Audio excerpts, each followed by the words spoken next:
રાજ્યમાં ઠંડીમાં આંશિક ઘટાડો જોવા મળ્યો છે। વેસ્ટર્ન ડિસ્ટર્બન્સના કારણે ઠંડીમાં ઘટાડો જોવા મળ્યો છે। અમરેલીનું તાપમાન નલિયા કરતાં ઓછું નોંધાયું છે। અમરેલીમાં 11.2 ડિગ્રી તાપમાન નોંધાયું છે। નલિયામાં 11.4 ડિગ્રી તાપમાન નોંધાયું છે।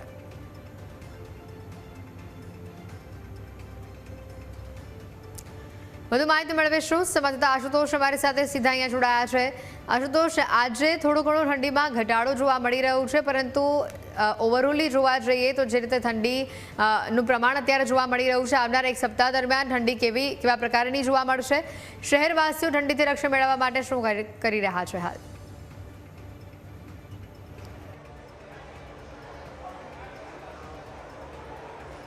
જી હેતવી વાત કરવામાં આવે તો વેસ્ટર્ન ડિસ્ટર્બન્સની અસર રાજ્યમાં જોવા મળી રહી છે। તો બીજી તરફ ઉત્તર ભારતમાં થયેલી હિમવર્ષાને કારણે પણ જે છે તે ઠંડીનું પ્રમાણ જે છે વધ્યું હતું, પરંતુ હવે તેમાં આંશિક ઘટાડો જે છે તે જોવા મળી રહ્યો છે। અમદાવાદ શહેરની વાત કરવામાં આવે તો અમદાવાદનું તાપમાન જે છે તે 14.9 ડિગ્રી જે છે તે નોંધાયું છે। તો બીજી તરફ ગાંધીનગરનું તાપમાન જે છે તે 14.1 ડિગ્રી જે છે તે જોવા મળ્યું છે।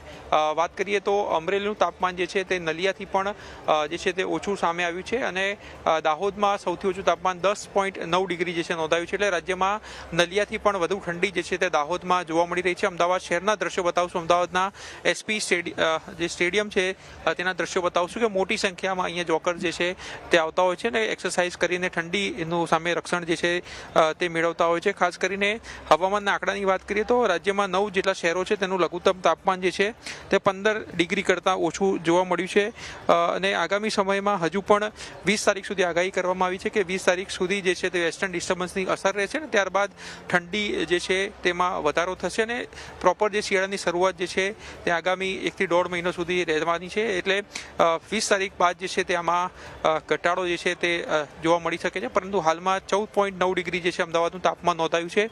અહીંયા પણ યંગસ્ટર જે છે અહીંયા આવે છે ને વિવિધ પ્રકારની એક્સરસાઇઝ જે છે કરતા હોય છે, તેમની સાથે આપણે વાત કરવાનો પ્રયાસ કરશું અને જાણશું કે કઈ રીતે ઠંડી સામે રક્ષણ મેળવે। એટલે એક્સરસાઇઝ કેટલી ઇમ્પોર્ટન્ટ છે અને આ ઠંડીમાં શું ઉપયોગ નીવડે? રનિંગમાં એક્સરસાઇઝ કરવી, કોઈ ઇન્જરી ના આવે, શોર્ટ ટાઈમમાં જે ગવર્મેન્ટ હવે ભરતી લઈ રહી છે, બહુ ફિઝિકલની તૈયારી માટે જે બહુ જ ઓછો સમય આપ્યો છે, તો એના માટે રનિંગ અને સાથે સાથે એક્સરસાઇઝ, કોઈ ઇન્જરી ના આવે એના માટે ખૂબ જરૂરી છે। ઠંડીમાં એક્સરસાઇઝ કેટલી ઇમ્પોર્ટન્ટ માનો છો? ઠંડીમાં તો જો કે આ રનિંગના પર્પઝ, અને બીજું કે મોટી ઉંમરના બધા માણસો માટે અને બધા યંગ માટે બધા માટે જે એક્સરસાઇઝ છે, તમે સવારે વોક કરો કે બીજી એક્સરસાઇઝ કરો, એ સ્વાસ્થ્ય માટે પણ એટલું જ ઇમ્પોર્ટન્ટ છે। તો જોઈ શકાય છે કે સ્વાસ્થ્ય માટે જે છે ઠંડી એક્સરસાઇઝ જે છે કરવી ખૂબ જ ઇમ્પોર્ટન્ટ છે, અને મોટી સંખ્યામાં અહીંયા લોકો જે છે તે આવે છે અને ઠંડી સામે રક્ષણ મેળવે। સાથે સાથે જે પ્રકારથી સરકારમાં ભરતી થવાની છે તેની પણ આ યુવાઓ તૈયારીઓ કરતા હોય છે, અને તેના જ કારણે સ્ટેડિયમમાં મસ્ત મોટી ભીડ જે છે તે જોવા મળતી હોય છે। અન્ય લોકો છે તેમની સાથે પણ આપણે વાત કરવાનો પ્રયાસ કરશું। મેડમ, આ એક્સરસાઇઝ કરી રહ્યા છો, કેટલું ઇમ્પોર્ટન્ટ માનો છો શિયાળામાં? તમે જોઈ શકો છો કે મોટી સંખ્યામાં અહીંયા લોકો જે છે તે આવે છે।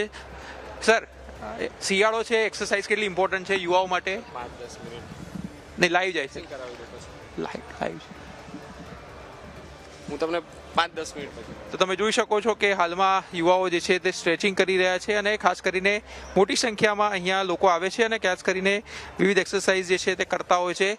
હાલમાં એક્સરસાઇઝનો સમય હોવાથી કોઈ બોલવા તૈયાર નથી, પરંતુ ઠંડીથી રક્ષણ મેળવવા માટે મોટી સંખ્યામાં યુવાઓ હોય કે ઉંમરલાયક હોય, તમામ વર્ગના લોકો જે છે તે અહીંયા આવે છે। જી આશુતોષ, આભાર વિગતો બદલ।